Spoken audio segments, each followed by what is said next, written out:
భాషా Hindi academy Hindi YouTube ఛానల్లో మీ అందరికీ స్వాగతం పలుకుతున్నాను. నేను మీ మొహమ్మద్ తాహిర్ పాషా, డాక్టర్ బిఆర్ అంబేద్కర్ కోనసీమ హిందీ ఉపాధ్యాయుడిని, అంతేకాకుండా హిందీ వీడియో లైవ్ ప్రజెంటర్ని. విద్యార్థులు, ఈరోజు మనం 7వ తరగతి సమ్మేటివ్ అసెస్మెంట్ 1 హిందీ ప్రశ్నపత్రం గురించి కొత్తగా ప్రశ్నపత్రాన్ని మీ ముందుకు తీసుకురావడం జరిగింది. ఈ ప్రశ్నపత్రాన్ని చివరి వరకు చూసి నా యొక్క వీడియోని లైక్ చేయండి. అంతేకాకుండా ఈ యొక్క వీడియో చూసిన తర్వాత డిస్క్రిప్షన్ లింక్ నుంచి పేపర్ని డౌన్లోడ్ చేసుకుని ఆన్సర్ చేసి మీ యొక్క గౌరవ హిందీ ఉపాధ్యాయులకు చూపించి సూచనల్ని సలహాలని తీసుకోవాల్సిందిగా కోరుతున్నాను. హిందీ ఉపాధ్యాయులకు నా నమస్కారం, విద్యార్థులకు నా ఆశీస్సులు. సరే, మనం వీడియోలో ప్రవేశిద్దామా? విద్యార్థులు, మనం సమ్మేటివ్ అసెస్మెంట్ 2వ నమూనా ప్రశ్నపత్రం ఎలా ఉండబోతుంది ఆ ప్రశ్నపత్రంలోకి ప్రవేశిస్తూ ఉన్నాం. విద్యార్థులు గమనించాలి, ఈ ప్రశ్నపత్రం మీకు 80 మార్కులకు ఇవ్వబడుతుంది. దీంట్లో పార్ట్ ఏ 60 మార్కులకు, పార్ట్ బి అంటే బిట్ పేపర్ 20 మార్కులకు, మొత్తం మ్యాక్సిమం మార్క్స్ 80 మార్కులకి ఉండబోతుంది. ఇక్కడ పార్ట్ ఏ అనేటువంటి ప్రశ్నపత్రం యొక్క ఆన్సర్స్ అన్నీ కూడా తప్పనిసరిగా మీకు ఇచ్చినటువంటి వైట్ ఆన్సర్ షీట్ మీద మాత్రమే రాయవలసి ఉంటుంది. ఇక్కడ 1, 2, 3, 4 అనేటువంటి ప్యాసేజ్లు లేదా పద్య భాగాలు ఇవ్వడం జరుగుతుంది. వాటికి 5 మార్కులు చొప్పున ఇవ్వడం జరుగుతుంది. మొట్టమొదటి ప్రశ్న, నిమ్నలిఖిత గద్యాంశ పढ़कर दिए गए प्रश्नों के उत्तर एक वाक्य में लिखिए. ఇక్కడ ఇచ్చినటువంటి ఒక పారాగ్రాఫ్ గద్య భాగ పాఠం నుంచి ఇవ్వడం జరుగుతుంది. అది చదివి ఇచ్చిన ప్రశ్నల యొక్క సమాధానాన్ని ఏకవాక్యము 1 సెంటెన్స్ ఆన్సర్లో రాయాలి, కానీ 1 వర్డ్ ఆన్సర్లో రాయకూడదు. लोमड़ी ने गाना सुनकर कहा, अच्छा मित्र, आपका गाना बहुत मधुर था. ऐसा गाना मैंने अभी तक नहीं सुना. मैं आपका नाचना भी देखना चाहती हूँ. तुम अच्छा नाच लेते हो. ఇలా పాసేజ్ 3-4 వాక్యాలు ఇవ్వడం జరిగింది. ఇక ప్రశ్న చూడండి. గానా కిస్నే సునా, పాట ఎవరు విన్నారు? गाना किसने सुना? इसका आंसर इस तरह लिखना है, गाना लोमड़ी ने सुना అని రాయాలి. అంతేగాని లోమడి అని రాసి వదిలేయకూడదు. రెండో ప్రశ్న, लोमड़ी ने अभी तक क्या नहीं सुना. लोमड़ी ने अभी तक क्या नहीं सुना? कौवा का गाना नहीं सुना. మూడో ప్రశ్న, अब लोमड़ी क्या देखना चाहती है. अब लोमड़ी कौवा का नाच नृत्य देखना चाहती है. नालगो प्रश्न, लोमड़ी के अनुसार कौन अच्छा नाचता है. लोमड़ी के अनुसार कौवा अच्छा नाचता है. ఐదో ప్రశ్న చూడండి. यह अनुच्छेद किस पाठ से दिया गया है. ఇచ్చినటువంటి పాసేజ్ ఏ పాఠం నుంచి ఇవ్వబడింది? దానికి ఏం రాయాలి? होशियार कौवा. प्रस्तुत अनुच्छेद होशियार कौवा नामक पाठ से दिया गया है. रेंडो पासेज अननोन पासेज, हमारा देश का नाम भारतवर्ष है. चक्रवर्ती राजा भरत के कारण इस देश का नाम भारत पड़ा. भारत एक बड़ा देश है और इस देश की राजधानी दिल्ली है. प्रत्येक प्रांत की अपनी अपनी विशिष्टता और अपने अपने धर्म के लोग रहते हैं. प्रांतों की अलग अलग भाषाएं हैं. हिंदी की రాష్ట్ర భాష भी मानी जाती है. ఇలా ఒక పాసేజ్ ఇవ్వడం జరుగుతుంది. ఆ ప్రశ్నలకి ఆన్సర్లు మల్టిపుల్ చాయిస్లు ఇవ్వడం జరుగుతుంది. ఈ మల్టిపుల్ చాయిస్ ని కరెక్ట్ అయినటువంటి ఆప్షన్ ని బ్రాకెట్ లో పెట్టడం ద్వారా మీరు రాసే ఆన్సర్ షీట్ మీద రాసేటప్పుడు రోమన్ 1 లో రెండవ క్వశ్చన్ లో రెండవ ప్రశ్న ఏ రాజా భరత్ కే కారణ్ ఏ అని పెట్టాలి. भारत एक डैश देश है, बड़ा देश है. भारत की राष्ट्रभाषा क्या है? भारत की राष्ट्रभाषा हिंदी है. Option D Hindi is the right answer. ఐదో ప్రశ్న, इस देश की राजधानी क्या है? इस देश की राजधानी ఆప్షన్ సి ఢిల్లీ. సి అనే ఆప్షన్ ఎన్నుకోవాలి. ఇక మూడవ ఎక్సర్సైజ్ లోకి వచ్చినప్పుడు ఇక్కడ కవిత చదివి ఆ కవిత సంబంధమైనటువంటి ప్రశ్నల యొక్క జవాబులు రాయాలి. सच्चे बोले झूठ त्यागे मेल आपस में करे, प्रेम से हम गुरुजनों की नित्य ही सेवा करें, प्रेम से हम संस्कृति की नित्य ही सेवा करें, हे प्रभु आनंददाता ज्ञान हमको दीजिए. అర్థమైంది కదా ఈ పాఠం జ్ఞాన్ हमको दीजिए మొదటి పాఠం నుంచి ఇవ్వడం జరిగింది. ఫస్ట్ ప్రశ్న చూడండి. हम क्या बोले, हम सच्चे बोले, हम आपस में क्या करें, हम आपस में मेल त्याग मेल, हम नित्य किसकी सेवा करें, हम नित्य गुरुजनों की सेवा करें, आनंददाता कौन है, भगवान आनंददाता है, यह कवितांश किस पाठ से दिया गया है, यह कवितांश ज्ञान हमको दीजिए पाठ से दिया गया है. గమనించండి విద్యార్థులు, ప్రశ్న యొక్క ఆన్సర్ ని వాక్యంగా పూర్తిగా రాయాలి. ఇలా అలవాటు చేసుకోండి, మంచిగా మార్కులు వస్తాయి. 4వ క్వశ్చన్ లో ప్రవేశిద్దాం.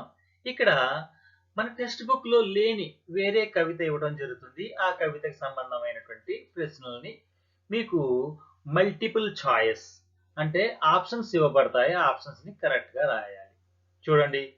बादल गरजा वर्षा आई, उमड़ घुमड़ कर मेघ आए, झमझम बरसा पानी शुरू हो गई बूंदा बांदी, बिजली चमकी कांपी धरती छिप गए सारे चांद सितारे, ताल तलैया भर गए सारे, मेंढक की तो मौज हो गई.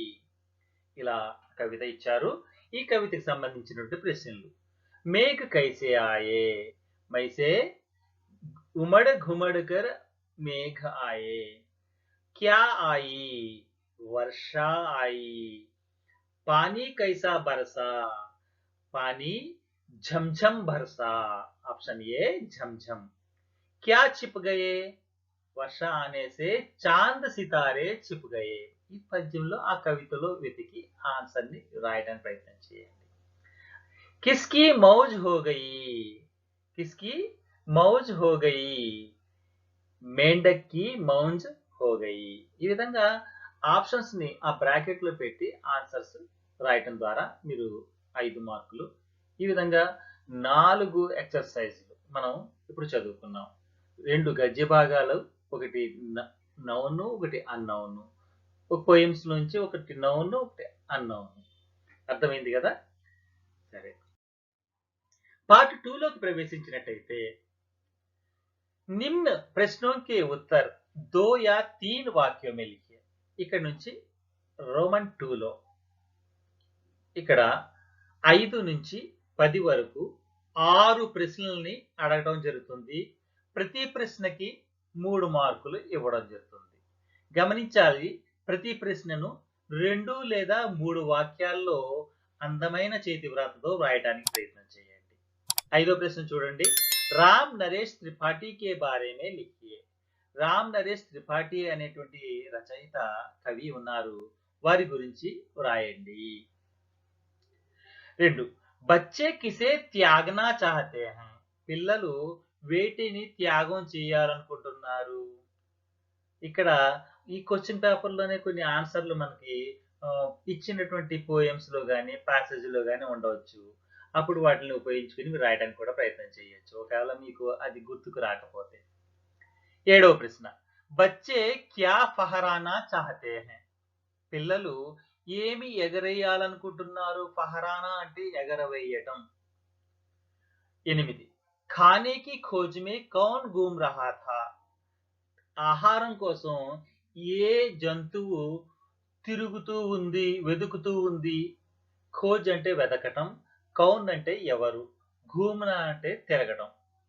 ఇది హోషియార్ కవ్వ పాఠంలో ఖానే కి ఖోజ్ మే లోమడి घूम रहा था.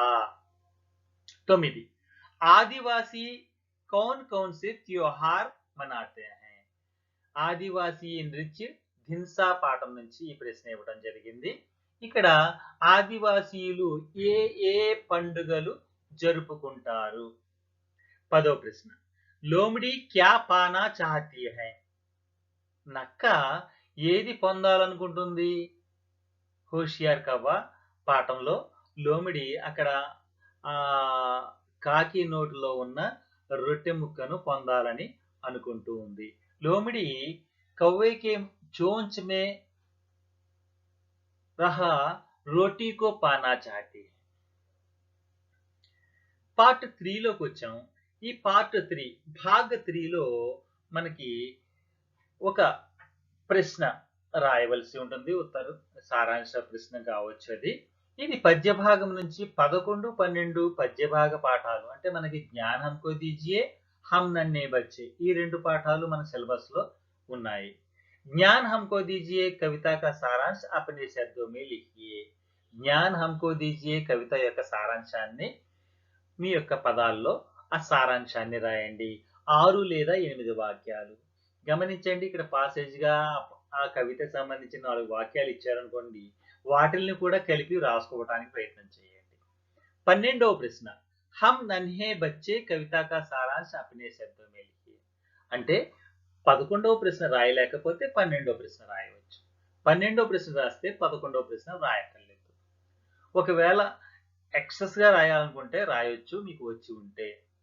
దాంట్లో ఎక్కువ మార్కులు వచ్చిన సారాంశానికి ఉంచి తక్కువ మార్కులు వచ్చిన సారాంశ మార్కుల్ని లెక్కించరు. పార్ట్ 4లో అంటే భాగ్ 4లో ఇక్కడ కూడా 2 ప్రశ్నలు ఇవ్వబడతాయి. ఇక్కడ ఏంటంటే కవితల్లో కాకుండా గద్య భాగ పాఠాల్లోంచి 2 ప్రశ్నలు అడగడం జరుగుతుంది. మన గద్య భాగ పాఠాలు ఏమున్నాయి? మీకు బాగా తెలుసు, హోషియార్ కవ్వ, ఆదివాసీ నృత్య और శ్రీహరికోట. ఈ పాఠాల నుంచి 2 ప్రశ్నలు అడగడం జరుగుతుంది. ఒక ప్రశ్నకి ఆన్సర్ రాయాలి. హోషియార్ కవ్వ పాఠ్ కా సారాంశ్ అప్నే శబ్దో మే లిఖియే. హోషియార్ కవ్వ అనే పాఠం యొక్క సారాంశాన్ని రాయండి. లేదా ఆదివాసీ నృత్య ధిన్సా పాఠ్ కా సారాంశ్ అప్నే శబ్దో మే లిఖియే. ఆదివాసీ నృత్య ధిన్సా పాఠంలోని సారాంశాన్ని రాయండి. ఈ 13, 14లో ఒక ప్రశ్న రాయాలి. ఇక 5వ భాగంలో పార్ట్ 5లో ఇక్కడ 15వ ప్రశ్న ఒక లేఖ ఇవ్వబడుతుంది. ఇదేంటంటే ప్రధానాధ్యాపకే నామ్ చుట్టి పత్ర లిఖియే. హెడ్ మాస్టర్ గారికి చుట్టి పత్ర అంటే మనకి పత్ర లేఖన్ 6వ లెసన్ కూడా ఉంది. అలాగే 5వ పాఠం ఈమాన్దారీ కా ఫల్, ఆ పాఠం కూడా ఉంది. అంటే ఇక్కడ కేవలం ఈ పాఠాలే ఉన్నాయి అనుకోవద్దు. మరి ఇక్కడ ప్రధానోపాధ్యాయులు వారికి ఒక లేఖ వ్రాయమన్నారు. ఈ లేఖ చుట్టి పత్రని ఇవ్వటం జరిగింది. దీనికి 5 మార్కులు. ఒకవేళ 15వ ప్రశ్న రాయలేకపోతే ఇక్కడ 16వ ప్రశ్న ఒక పిక్చర్ మీ ముందు ఇవ్వడం జరుగుతుంది.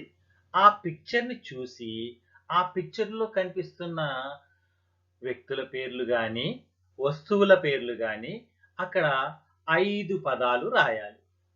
ఇక్కడ మీకేం కనిపిస్తున్నాయి? ఇది ఆ పిక్చర్స్ ని చూడండి. ఆ పిక్చర్స్ లో మీకు కనిపించిన పిక్చర్ యొక్క పేరుని హిందీలో రాయాలి. ఫస్ట్ రసోయి ఘర్. రసోయి ఘర్ అంటే కిచెన్ రూమ్. మాతాజీ, అమ్మ అక్కడ వంట చేస్తుంది, మాతాజీ. ఖిడ్కీ మే డాకియా దిఖాయి దే రహా హై. అక్కడ డాకియా అంటే పోస్ట్ మ్యాన్. చేతిలో లిఫాఫా, లిఫాఫా అంటే కవర్. ఇక్కడ కిచెన్ లో ఏమున్నాయి? కుక్కర్ ఉంది, అదేవిధంగా चूल्हा ఉంది,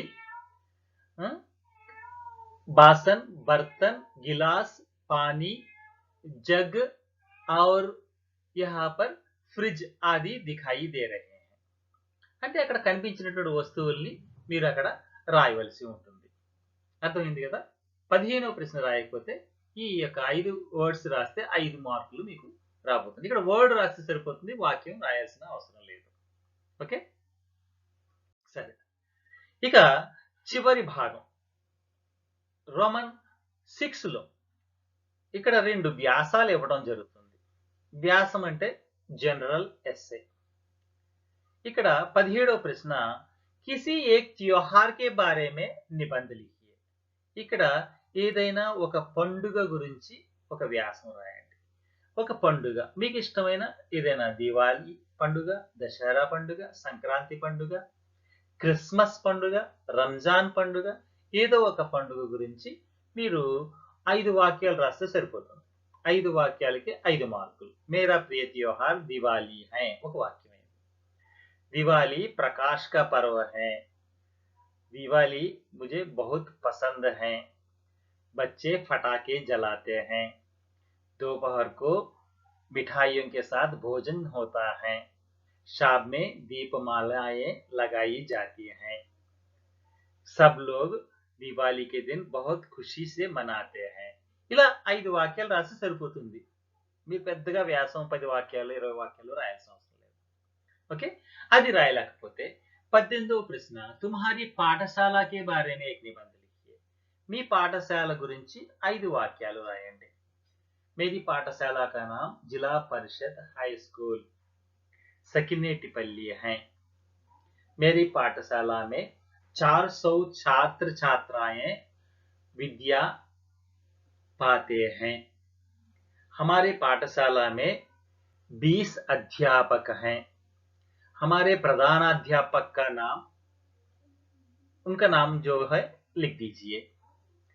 वे बहुत विद्या प्रिय और छात्र प्रिय अध्यापक प्रिय प्रधानाध्यापक जी हैं.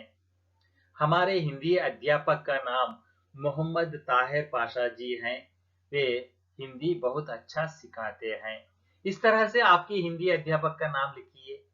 మీ యొక్క హిందీ ఉపాధ్యాయులు ఎలా చెప్తారు, ఆ హిందీ ఉపాధ్యాయుల పేరేంటి, వారు హిందీలో ఏమేమి నేర్పుతారు, అలా 5 వాక్యాలు. అంటే 17వ ప్రశ్న రాయలేకపోతే 18వ ప్రశ్న రాయాలి. ఇక్కడతో పార్ట్ ఏ పూర్తయింది. పార్ట్ బిలో ప్రవేశిస్తాం. పార్ట్ బిలో పూర్తిగా 1 నుంచి 20 వరకు ప్రతి ప్రశ్నకి 4 ఆప్షన్స్ ఇవ్వబడతాయి. దానిలో కరెక్ట్ అయినటువంటి ఆప్షన్ ని మీరు గుర్తించి అది బ్రాకెట్ లో పెట్టడం. డైరెక్ట్ గా ఈ పార్ట్ బి అనేది ఆ బిట్ పేపర్ లోనే ఆన్సర్ చేయవలసి ఉంటుంది. ఇక్కడ గమనించండి, ప్రతి ప్రశ్నకి 1 మార్కు, ప్రతి కరెక్ట్ అయినటువంటి జవాబుకి 1 మార్క్ ఇవ్వడం జరుగుతుంది. అర మార్కులు ఇవ్వబడవు. మీరు బ్రాకెట్ లో రాసేటప్పుడు ఒక ఆప్షన్ రాసి కొట్టివేసి ఇంకొక ఆప్షన్ రాసి అది కొట్టివేసి ఇలా చేయకుండా మీకు బాగా నమ్మకమైన అర్థమైన బాగా తెలిస్తే ఆ యొక్క ఆప్షన్ ని ఆన్సర్ చేయాలి. ఏ రాయాలా, బి రాయాలా, సి రాయాలా, డి రాయాలా, ఈ 4ట్లో ఒక ఆప్షన్ మాత్రమే ఉండాలి. కొట్టివేతలు లేకుండా రాయడానికి ప్రయత్నం చేయండి. ఇక్కడ మొదటి 2 ప్రశ్నలు అర్థాలు చెప్పడానికి అడగడం జరుగుతుంది. పహలా ప్రశ్న देखिए, కౌవా తో బడా హోషియార్ హై. హోషియార్ అనేది అండర్లైన్ చేశారు. రేఖాంకిత్ శబ్ద కా అర్థ పహచానియే. అండర్లైన్ చేసిన పదం యొక్క అర్థాన్ని గుర్తించండి. ఏ बुद्धिमान, बी नादान, सी मूर्ख, डी बेवकूफ.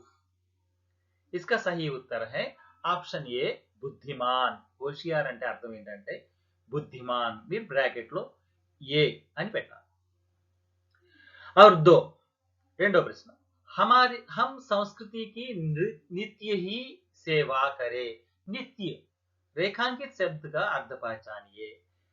इसका ऑप्शन ए कभी, बी सदा, सी अनित्य, डी नित्य. नित्य का अर्थ नित्य नहीं होता है.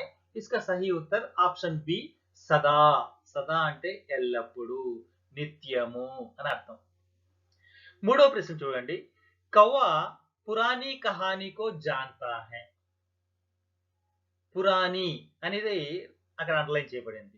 రేఖాంకిత శబ్ద కా విలోమ శబ్ద పహచానియే. ఇక్కడ గమనించండి, మూడవ ప్రశ్న ఆపోజిట్ వర్డ్ రాయాలి. విలోమ్ అంటే ఆపోజిట్, వ్యతిరేక పదము. పురాణికి ఆపోజిట్ పదం చూడండి. ఆప్షన్ ఏ పురానా, బి పిछले, సి నయి, డి పూర్వ్. సి నయి అనేది కరెక్ట్ అయిన ఆన్సర్. పురాణి ఆపోజిట్ నయి, పురానా ఆపోజిట్ నయా. ఇక్కడ సి అనేది ఆప్షన్ పెట్టాలి. 4వ ప్రశ్న आपका गाना बहुत मधुर था. मधुर అనేది అక్కడ అండర్లైన్ చేయడం జరిగింది. मधुर का विलोम शब्द क्या है? ऑप्शन ए फीका, बी मीठा, सी तीखा, डी कड़वा। इसका मधुर का विलोम शब्द डी कड़वा। अच्छा, पांचवा प्रश्न देखिए, सही वर्तनी वाले शब्द पहचानिए। 5-6 ప్రశ్నలు తప్పులు లేకుండా ఉన్నటువంటి పదాన్ని గుర్తించి బ్రాకెట్ లో ఆ ఆప్షన్ ని పెట్టాలి. తెలుగు, తెలుగు, తెలుగు, తెలుగు. ఆప్షన్ డి తెలుగు ఇది కరెక్ట్ అయినటువంటి భాషలో రాయబడి ఉంది. 6వ ప్రశ్న చూడండి, హోషియార్, హోషయార్, హోషియార్, హోషియారా. ఇక్కడ 6వ ప్రశ్నకి సి హోషియార్ అనేది కరెక్ట్ అయినటువంటి ఆప్షన్. 7వ ప్రశ్న చూడండి, जंगल शब्द के अंतिम अक्षर से बने नए शब्द को पहचानिए. ఇక్కడ 7, 8 ఏంటంటే అంత్యాక్షరి. ఇచ్చిన పదం యొక్క చివరి అక్షరంతో తయారైన పదాన్ని మీరు గుర్తించాలి. జంగల్ అంటే జంగల్లో లా ఉంది, లాతో ప్రారంభమయ్యేది చూడండి. ఆబ్వియస్లీ డి లడక, జంగల్ లడక. ఇక్కడ కౌ ఆ ఉంది, కౌవాలో ఆతో తయారైన పదం ఏముంది? కోయల్, ఆమ్, అనార్, కౌన్. ఇక్కడ కౌవాలో ఆ వచ్చింది కాబట్టి ఆప్షన్ బి ఆమ్, బి అనేది కరెక్ట్ ఆన్సర్. 9వ ప్రశ్న, 18 సంఖ్యకు అంకో మే పహచానియే. అక్కడ సంఖ్య రాయబడింది, దాన్ని సంఖ్యలో గుర్తించండి. 18 అంటే 18, 18 ని 18 అంటారు. Option A right answer. 10, 29 సంఖ్యకు అక్షరం మే పహచానియే. 29ని హిందీలో అక్షరాల్లో ఏమంటారు? ఏ 19, బి 29, సి 28, डी 24. इसका सही उत्तर है 29. 29 అంటే 29. 10వ దానికి ఆప్షన్ బి 29 కరెక్ట్ అయిన ఆన్సర్. 11వ ప్రశ్న, ప్రణ్ శబ్ద కా పర్యాయవాచి శబ్ద క్యా है? దీని ఏంటంటే సినానిమ్స్, తెలుగులో నానార్థము, ఒక పదానికి ఇంకా అర్థాలు అన్నమాట. ప్రణ్ అనే దానికి పర్యాయవాచి శబ్దం ఏంటంటే ప్రతిజ్ఞ. సి ప్రణ్ అన్న ప్రతిజ్ఞ అన్న ఒకటే. 12 సత్య శబ్ద కా పర్యాయవాచి శబ్ద. సత్యానికి ఇంకొక పదం నానార్థం సచ్, డి డి సచ్ అనేది కరెక్ట్ అయిన ఆన్సర్. 13 చూడండి, ఇక్కడ అక్షరాన్ని విభజించారు, వర్ణ విచ్ఛేద అయ్యింది. దీని యొక్క కరెక్ట్ అయిన పదం ఏంటి? స్ అ ప్లస్ త ప్లస్ అ ప్లస్ య ప్లస్ అ, సత్య. A is right answer. సత్యకి వర్ణ విచ్ఛేదం అన్నమాట. 14వ ప్రశ్న చూడండి, దు ద ఉ ర్ గ ఉ న్ ఆ. ఇది ఏ పదం అంటే దుర్గుణ్. ఇది దుర్గుణ్. ఆప్షన్ డి దుర్గుణ్ రైట్ ఆన్సర్. 15వ ప్రశ్న చూడండి, మై పాఠశాల జాతా హూ. ఈ వాక్యంలో సంజ్ఞా పదం ఏమిటి? నామవాచకం ఏమిటి? ఏమిటి? మై అనేది సర్వనామం, జాతా క్రియ. ఇక్కడ ఏం మిగిలింది? పాఠశాల. పాఠశాల అనేది నౌన్, సంజ్ఞ, నామవాచకం. 16 మై ఆప్కా గానా సుననా చాహతీ హూ. ఈ వాక్యంలో సంజ్ఞా పదం ఏమిటి? మై కాదు, ఆప్కా కాదు, గానా. B is right answer. 17వ ప్రశ్న, ఇన్ శబ్దో మే సంయుక్తాక్షర శబ్ద పహచానియే. ఈ పదాల్లో సంయుక్తాక్షర పదం ఏమిటి? సంయుక్తం అంటే ఒక అక్షరానికి వేరే అక్షరం యొక్క ఒత్తు చేరుతుందని సంయుక్తం అంటారు. ఇది కాంపౌండ్ లెటర్ ఏముంది? గుబ్బారా, ఇది ద్విత్వం, బాకి బావుతుంది. అమ్మ, మాకి మా అవుతుంది, ఇది కూడా ద్విత్వమే. అచ్చ, ఆకి ఒత్తు చాకి మామూలు చా అవుతుంది, ఇది సంయుక్తం. ఆప్షన్ సి అచ్చ అనేది రైట్ ఆన్సర్. 18 ఇన్ శబ్దం మే సంయుక్తాక్షర పహచానియే. కింద ఇచ్చిన పదాల్లో సంయుక్తాక్షర పదం ఏమిటి? చమ్మచ్ కాదు, బచ్చా కాదు, విశాఖపట్టణం ఇది కూడా కాదు, అదేవిధంగా డి సంస్కృతి అనేది సంయుక్తాక్షర పదం. 19 ఇన్ శబ్దం మీ ద్విత్వాక్షర పహచానియే. ఇక్కడ దీంట్లో ద్విత్వాలను గుర్తించాలి. సత్య కాదు, చక్కీ ఎస్, చక్కీ అనేది ద్విత్వాక్షర పదం. B option right answer. 20 ఇన్ శబ్దం మీ ద్విత్వాక్షర పహచానియే. ఇక్కడ ద్విత్వాక్షరాలు ఏమున్నాయి? దేశభక్తి, భక్తిలో ద్విత్వం లేదు, సంయుక్తం ఉంది. ధ్వజ సంయుక్తమే, ధైర్య సంయుక్తమే, హిమ్మత్. D is the right answer. 20వ దానికి ఆప్షన్ డి హిమ్మత్ అనేది ద్విత్వాక్షర పదం. విద్యార్థులు, ఈ యొక్క వీడియో మీకు బాగా నచ్చింది అనుకుంటున్నాను.